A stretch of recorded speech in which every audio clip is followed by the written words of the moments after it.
Bem-vindos a mais um episódio do podcast O Mundo a Seus Pés, da secção Internacional do Expresso. Eu sou a Mara Tribuna e hoje vamos falar sobre a Alemanha, em concreto sobre o controle das fronteiras que entrou em vigor há uma semana e vai durar pelo menos meio ano. Já havia fiscalização nos pontos de passagem da Alemanha com a Áustria, Polónia, República Checa e Suíça, e a partir de agora haverá também nas fronteiras com a Bélgica, Dinamarca, França, Luxemburgo e Países Baixos.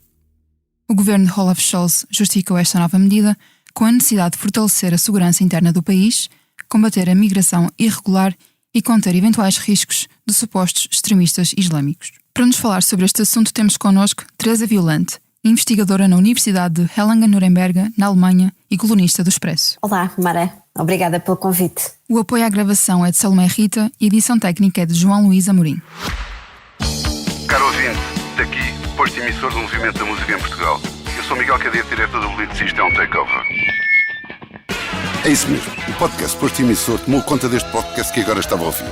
E temos um convite muito sério para lhe fazer. É para uma festa, diria mesmo uma grande festa. Vai ser no dia 12 de dezembro, na Mel Arena. E os bilhetes já estão à venda. O motivo desta celebração, 40 anos da Blitz. Isso mesmo, 40 anos da melhor música portuguesa, com concertos muito especiais dos Chutes e Pontapés, Capitão Fausto, Maro e Gisela João. O que vai poder ver, ouvir e sentir ao vivo é algo que promete ficar para a história, para a da Blitz e para a sua. Contamos consigo? O alargamento dos controlos a todas as fronteiras terrestres da Alemanha ocorre num momento político importante. Houve eleições estaduais no início deste mês e a alternativa para a Alemanha venceu no estado de Turíngia, tendo alcançado o segundo lugar na Saxónia. Foi a primeira vez que um partido de extrema-direita ganhou desde a Segunda Guerra Mundial. Ressalvo que estamos a gravar sexta-feira, dia 20 de setembro, e que o episódio vai para o ar na segunda-feira, dia 23, ou seja, um dia depois das eleições que se vão realizar em Brandemburgo. Quando o ouvinte escutar este episódio, já saberá quem ganhou neste estado, nós ainda não. Em todo o caso, as sondagens indicam que a extrema-direita segue à frente do Partido Social Democrata de Scholz. Teresa, em primeiro lugar, e antes de nos debruçarmos sobre o controle das fronteiras, queria começar por perguntar como é que vê os resultados destas eleições na Alemanha. Não vejo com muita alegria, como é evidente, mas também não eram uma surpresa. Eu já tinha escrito sobre isso mais do que uma vez, na minha crónica no Expresso. Eram resultados expectáveis e tornaram-se ainda mais expectáveis com os acontecimentos mais recentes. Portanto, fenómenos violentos e um episódio muito específico que certamente iremos desenvolver mais à frente, tornaram estes resultados ainda mais expectáveis. E quando no início deste ano analisámos as perspectivas em termos eleitorais e em termos globais para o ano 2024, que é um ano muito importante do ponto de vista eleitoral e em termos democráticos ao nível mundial, vários analistas comentaram que a relevância dos vários atos eleitorais que se iriam verificar era notável não apenas por atos de coincidência nacional, como é o caso, por exemplo, das eleições europeias ou das eleições presidenciais norte-americanas, mas também de eleições infranacionais, como era o caso destes atos eleitorais ao nível de estadual na Alemanha. Estes dois que já se realizaram no início de setembro e agora as eleições estaduais em Brandemburgo que se irão realizar no domingo. Em 2019, que foi quando se realizou as últimas eleições para o Parlamento Estadual, a AfD já tinha ficado em segundo lugar, com uma margem muito curta relativamente ao SPD, com menos de 3% de diferença. Portanto, também é muito expectável que agora vença, tal como venceu na Turíngia. E, de facto, a AfD, a alternativa para a Alemanha, tem vindo a alcançar resultados muito significativos. Ao nível federal está em segundo lugar nas sondagens e no próximo ano irão realizar-se eleições para o governo, para o Parlamento Federal. tem tido estas vitórias em vários estados e, portanto, é um crescimento muito assinalável da extrema-direita na Alemanha, com tudo o que isso traz em si mesmo, mas também em termos de ressonância histórica, desde a era nazi, que a extrema-direita não tinha vitórias tão significativas na Alemanha. Uhum. E falta cerca de um ano para as legislativas, como estávamos a dizer. Acha que estas eleições estaduais são um teste, ou pelo menos um barómetro para a governação do chanceler e também para o seu partido, claro, o SPD? São definitivamente um teste, estas eleições e outros episódios que têm ocorrido. De facto, esta coligação tem tido percalços muito significativos. O desempenho eleitoral nestas eleições dos vários partidos deixa muito a desejar. Os liberais ficaram fora de ambos os parlamentos estaduais nas duas eleições que já se realizaram. Os verdes conseguiram, por uma margem muito reduzida, representação num dos parlamentos. O SPD também tem tido resultados francamente baixos, o que tem certamente contribuído para um endurecimento das políticas que têm vindo a ser adotadas a nível federal, designadamente em termos de controle da migração e agora com este estabelecimento, com esta notificação que foi feita recentemente à Comissão Europeia de reintrodução dos controlos nas fronteiras. E isto, de facto, quando o ano passado aquele site de investigação jornalística denunciou o tal encontro que tinha ocorrido com dirigentes da AfD, que tinham um plano de expulsar, de fazer uma expulsão coletiva de migrantes legais e ilegais, e isso gerou uma onda de solidariedade e de repulsa no imediato muito significativa. Inclusive o chanceler Scholz e a própria ministra dos Negócios Estrangeiros aderiram às manifestações e manifestaram uma repulsa muito grande com esse tipo de ideias. Num primeiro momento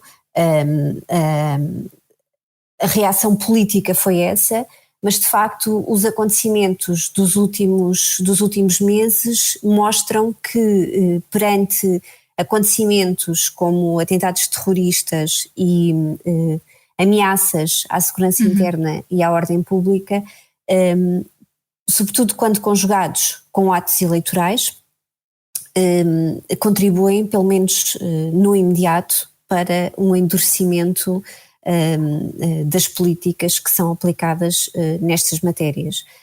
E, portanto, toda aquela retórica política no sentido de temos que ter, de manter políticas humanistas em matéria de refugiados e de acolhimento de refugiados é algo que, a nível de discurso público, e que foi introduzido na Alemanha com uma líder de governo conservadora, como era a chanceler Merkel, é algo que neste momento não é bem acolhido em termos políticos, mesmo por parte de partidos mainstream como o SPD ou como a própria CDU. E perante este contexto eleitoral, os novos controlos fronteiriços anunciados pelo governo alemão também são uma forma de captar para si os votos da extrema-direita, é inevitável. Eu queria perguntar se lhe parece uma boa estratégia até para a sobrevivência política do SPD, do Partido Social Democrata.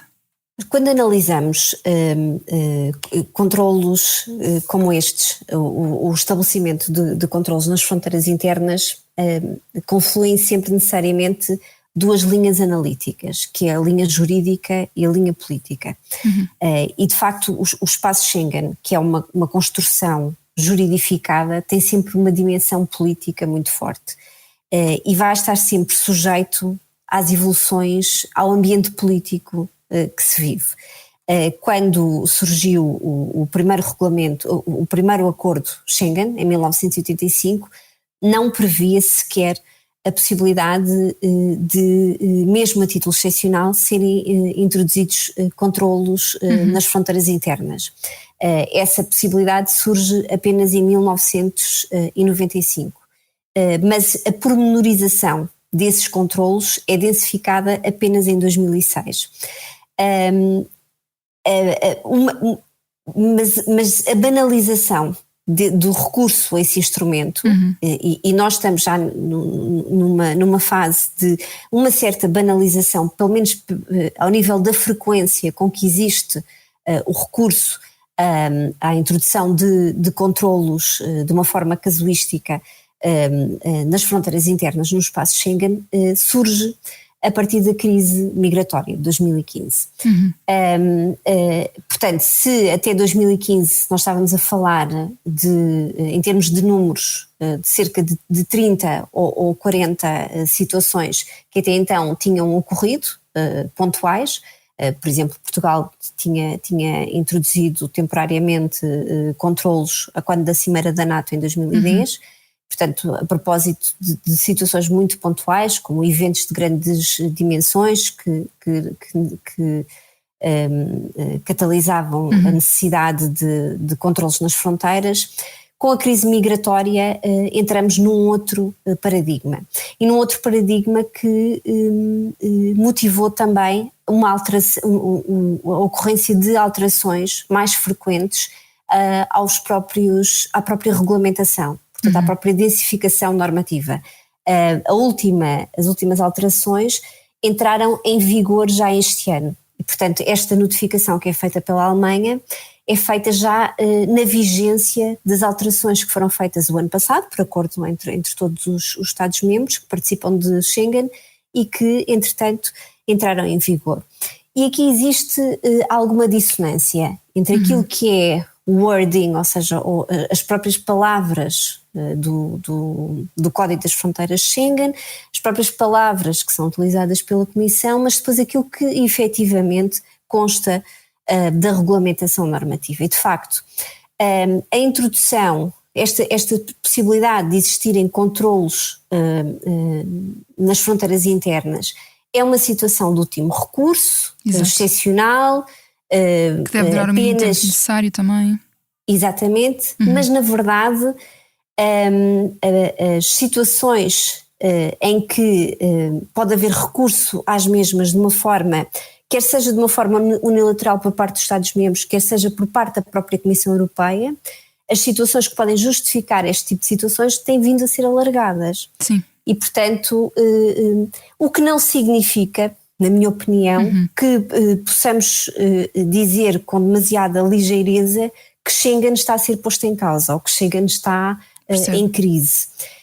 Estes instrumentos são essenciais para a própria subsistência de um sistema de livre circulação como é Schengen, porque de facto os Estados-membros continuam a manter na sua soberania o dever de, a eles compete a manutenção da segurança interna e da ordem pública nas suas fronteiras e portanto têm de ter ao seu dispor ferramentas necessárias para que em situações de crise eles consigam ter mecanismos que lhes permitam acorrer a situações de crise. E por isso é que o próprio Tratado de Funcionamento da União Europeia prevê a possibilidade de derrogação, de afastamento do direito da União Europeia nessas situações em que estão em causa a necessidade de manutenção da ordem pública e da segurança interna. Portanto, aqui o que está em causa é o equilíbrio entre a construção de um espaço de livre circulação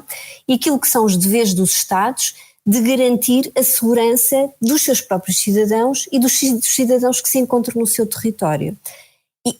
E nós temos que perceber uma coisa, Schengen não é perfeito, nem Schengen é perfeito, nem o sistema de asilo vigente ao nível da União Europeia, o sistema de Dublin, esse seguramente não é perfeito e tem imensas falhas e, portanto, na medida em que há falhas de implementação, por um lado de Schengen, ao nível do controle das fronteiras externas e por um lado do sistema de Dublin, o caso deste cidadão que cometeu o atentado em Zolligen, do qual resultou a morte de 3 alemães, É um Sim, exemplo... estamos a falar de um ataque que aconteceu num festival e acabou por ser reivindicado pelo Estado Islâmico e fez 3 mortes e 8 feridos. Pronto, e também foi muito falado como uma das motivações, digamos assim, para o governo alemão apertar as medidas para conter, lá está, este tipo de ataques.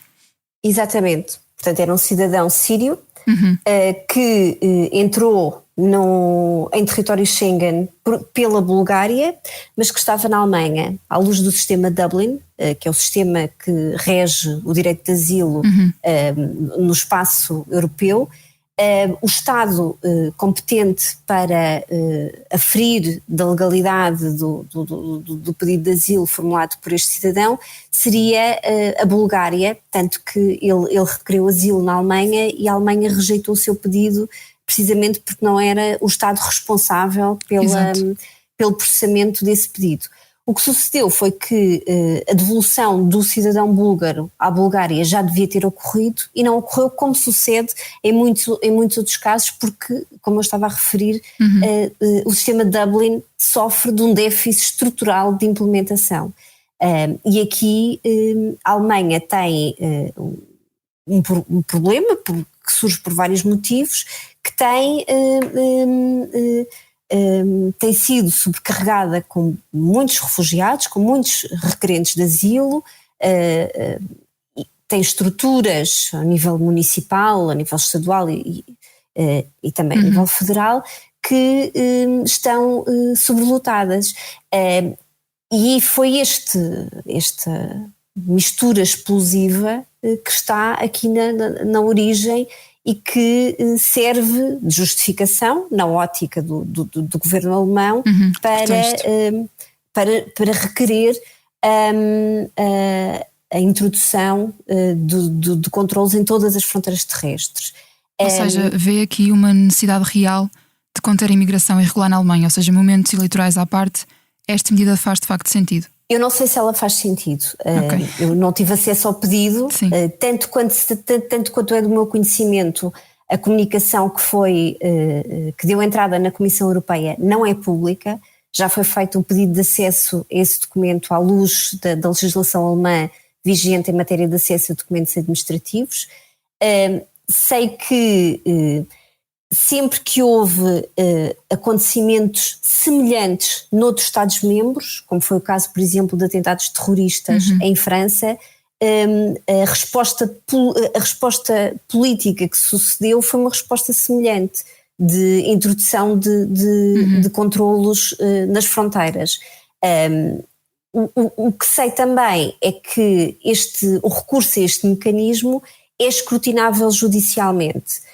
E os Estados-membros, tanto a própria Comissão como os Estados-membros que eventualmente se sintam prejudicados por esta decisão, podem eventualmente intentar um procedimento contra a Alemanha por infração. E, portanto, esta decisão não é uma decisão arbitrária, nem é uma decisão insindicável do ponto de vista judicial. Há aqui também uma outra dimensão interessante no debate alemão. Muitos autores contestam a legalidade desta medida, porque entendem que os pressupostos factuais não estão reunidos, que não há, na realidade, uma ameaça premente à segurança da Alemanha.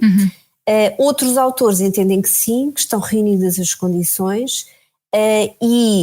O debate acaba também por estar a ser travado em torno da relação entre o direito constitucional alemão e o direito constitucional europeu, que é um debate ainda mais profundo, claro. Que é o de saber se deve ou não aceitar em todas as circunstâncias o primado do direito europeu sobre o direito alemão, que era o debate também que se travava a propósito da compra da dívida pública pelo BCE nos mercados secundários, quando o Tribunal Constitucional Alemão acabou aqui há uns anos por chumbar essa decisão por parte do BCE. Portanto, há todo aqui um debate jurídico também complexo que está subjacente a este debate político. Uhum. Sim, eu também estava aqui a ver há uma página da Comissão Europeia que menciona os países que no total na Europa são 7, além da Alemanha, que têm controles temporários nas suas fronteiras, e dizem que Berlim evocou riscos de segurança relacionados com a migração irregular, incluindo a introdução clandestina de migrantes nas fronteiras externas da UE, que continua a conduzir a um aumento dos níveis de entradas irregulares, exacerbando a situação já tensa de alojamento dos refugiados, especialmente no contexto da admissão de cidadãos ucranianos. Pronto, mas lá está, isto é um bocadinho vago, não é? E não sabemos se de facto são as razões oficiais. Pronto.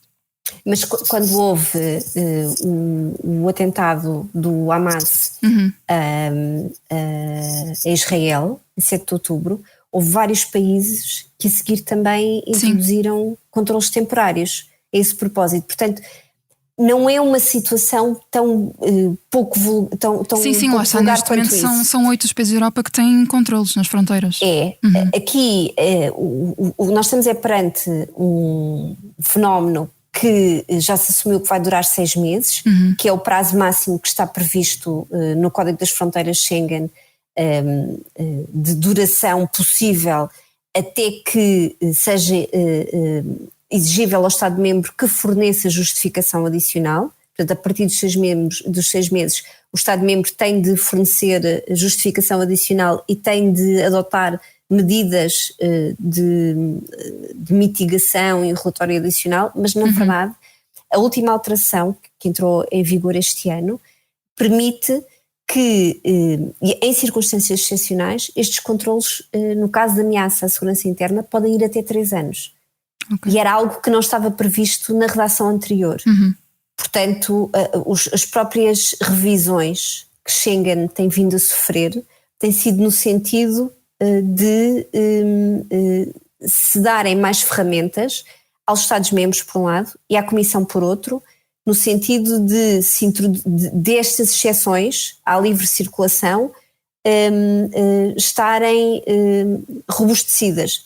Resta saber, como eu já disse, tudo isto é escrutinável judicialmente, resta saber como é que o Tribunal de Justiça vai fiscalizar isto, porque o princípio da livre circulação é um princípio constante do Tratado da União Europeia, e aqui estamos a falar de direito derivado. Portanto, como é que este direito derivado é escrutinado à luz do Tratado? Ou seja, podemos dizer que com esta medida a livre circulação do espaço Schengen não está posta em causa, no entanto está condicionada? Isto, na minha opinião, tem a ver com aquilo que eu já disse. Schengen, como primordialmente é um instrumento político e vai estar sempre sujeito ao espírito, ao ambiente político do tempo. Em 1985, quando Schengen surge, estávamos numa época de euforia e de otimismo. E essa euforia, esse otimismo vem gradualmente a ser matizada. E nós vivemos tempos que são atualmente, por comparação a 85, muito mais no sentido mais nacionalista, de maior fechamento, Exato. De maior ênfase na segurança, de maior desconfiança relativamente ao exterior, pelas próprias circunstâncias do que se está a passar, do influxo de pessoas que tentam entrar na Europa, por tudo isso. Os Estados Unidos passam por um fenómeno semelhante. Não vale a pena acharmos que isto é uma singularidade europeia. E, portanto, Schengen vai sempre refletir esse ambiente político. Como o próprio crescimento da extrema-direita e o crescimento da AfD reflete isso. A AfD surge inicialmente como um partido de tendência, era um partido de elites, que surge na academia, os seus fundadores eram elites universitárias, e de uma tendência marcadamente eurocética, portanto anti-integração europeia, mas muito vocacionada para a contestação do euro e de tudo aquilo que estava a ser feito para controlar a crise da zona euro. E evolui agora para esta contestação das políticas de migrações e do acolhimento de refugiados e tudo isso, ao sabor das crises que vão surgindo. Portanto, faz essa inflexão em termos programáticos ou doutrinários, entre aspas, por assim dizer, porque na verdade a AfD não é um partido doutrinário forte, com a crise de 2015. E portanto, há aqui muito oportunismo em função daquilo que é o ambiente político que se vai vivendo. Isso acaba por ser um drama para o projeto democrático europeu e para os projetos democráticos dos nacionais, porque é difícil contrariar estes fenómenos de modo substantivo. Claro. É difícil fazer uma defesa substancial relativamente a estas questões quando a população está revoltada e assustada com ataques, o ataque de Solingen, que é o mais conhecido, mas não foi um ataque isolado. Sim, não foi o único. Tem havido muitos Vários fenómenos recentes que fazem até levantam alguma suspeita e que não eram comuns na sociedade alemã. E portanto, como reagir a isto? Pois. Sim, e para fecharmos, a decisão de Berlim foi alvo de críticas pelos países vizinhos, incluindo a Polónia e a Áustria, que não concordam com a medida e temem ser prejudicados, também, por exemplo, ter de absorver mais requerentes de asilo. Diria que pode acabar por surgir aqui uma lógica de imitação, ou seja, um controle fronteiriço deste género, pode acabar por provocar um efeito dominó nos países vizinhos da Alemanha? Eventualmente, eu percebo a reação desses países, mas a Áustria também tem tido muitos controlos pontuais. Sim, o governo alemão, aliás, o governo austríaco disse que não queria receber os migrantes que fossem rejeitados pela Alemanha. Exatamente. Apesar de tudo, em termos formais, a Alemanha está a agir de acordo com aquilo que está previsto no Código das Fronteiras Schengen. Sim, o que eles estão fazendo não é ilegal de todo. À partida não, pode eventualmente vir a ser questionado, mas à partida não. Eu acho que há bons argumentos jurídicos para se questionar aquilo que está a ser feito. Apesar de tudo, a Alemanha está a seguir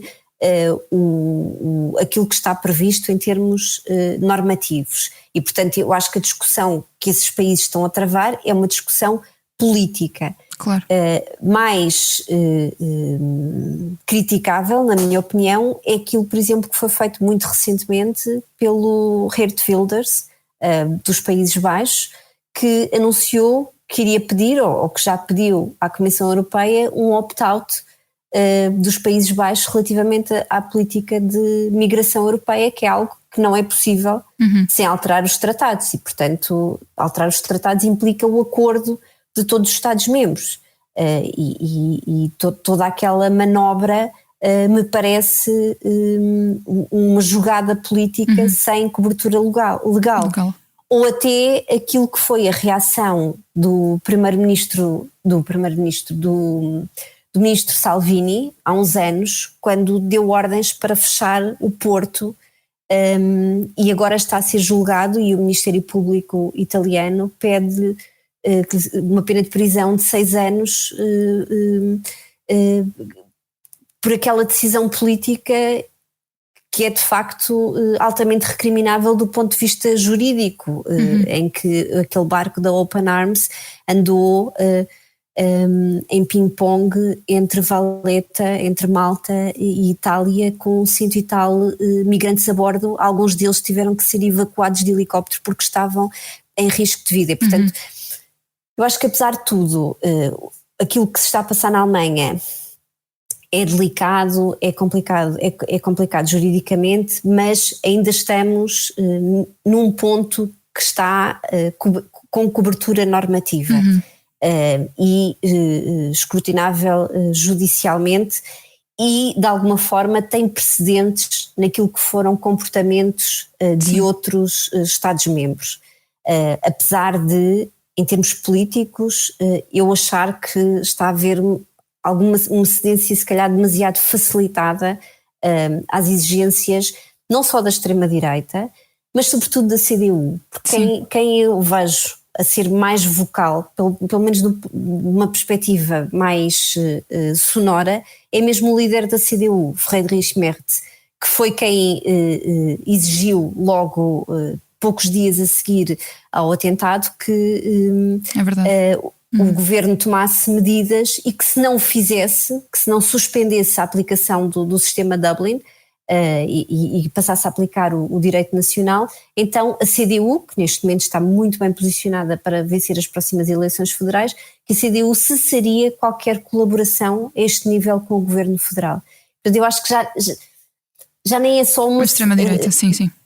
Acho que parece que todo o sistema político mainstream está aqui a ser cooptado por esta questão. E nós estamos a falar da extrema-direita, mas há aqui um outro partido também de extremo, mas que não é de extrema-direita, que é de extrema-esquerda, mas que nesta matéria acaba por ter exatamente a mesma política relativamente a questões de migrações, que é aquele novo partido que está agora a competir pela primeira vez em eleições, daquela senhora Zahra, até tenho dificuldades em dizer confesso, também não sei dizer. O apelido dela, que vem da Linke e que conseguiu resultados muito positivos nos dois estados, mas que, portanto, não é só um problema de extrema-direita, é mesmo um problema de extremos, e em que o centro, os partidos moderados, os partidos de sistema, parecem estar a ser completamente cooptados por estas políticas dos extremos. Exatamente. Obrigada, Teresa Violante, por ter aceitado o nosso convite. Obrigada. E obrigada também à Salomé Rita pelo apoio à gravação e ao João Luís Amorim pela edição técnica. Na próxima segunda-feira haverá outro episódio do Mundo a Seus Pés com outros protagonistas e assuntos. Até lá.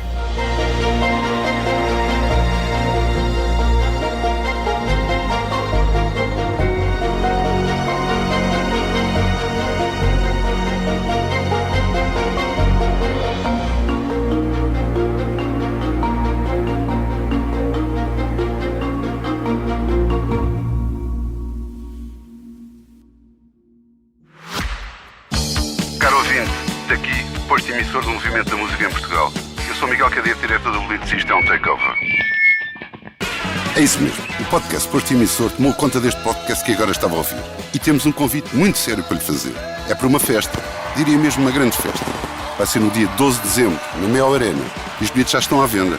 O motivo desta celebração, 40 anos da Blitz. Isso mesmo, 40 anos da melhor música portuguesa, com concertos muito especiais dos Chutes e Pontapés, Capitão Fausto, Maro e Gisela João. O que vai poder ver, ouvir e sentir ao vivo é algo que promete ficar para a história, para a da Blitz e para a sua. Contamos consigo?